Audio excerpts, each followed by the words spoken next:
সমস্যা নাই। আমি কিছু বলছিলাম, তুই তোমার বাসায় যাও। বাংলাদেশের আইন কতটা জঘন্য হইলে এর মতো একটা মহিলা ধর্ষণ মামলা আমাকে দিতে পারে? 50 বছরের একটা মহিলা আমাকে ধর্ষণ মামলা দিচ্ছে, তাকে কিভাবে ধর্ষণ হয়?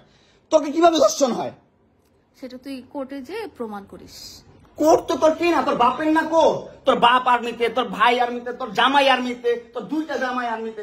তোর তো আইন কি না? আর আমরা তো গরিব মানুষ, আমাদের তো সময় নাই, আমাদের তো এই সমাজে কোনো ছাই নাই। আমরা তো সমাজের ময়লা আবর্জনা, আমরা এই সমাজে। আর তোরা হচ্ছিস সমাজের অনেক উচ্চমানের মানুষ, অনেক ক্ষমতাবান মানুষ, এই জন্যই নাকে দড়িটা ঘুরাইতেছিস আমাকে, তুই বুঝছিস? হ্যাঁ, বিএমডব্লিউ নিয়ে যোগ্যতায় চালাই, তোর টাকা দিয়ে চালাই না, যোগ্যতা চালাই, কামাই করে চালাই। হ্যাঁ, বড়লোক হইতে পারবো না?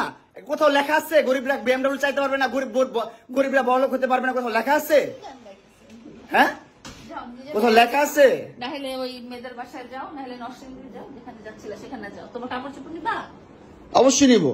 দাও, ব্যাক করে দাও।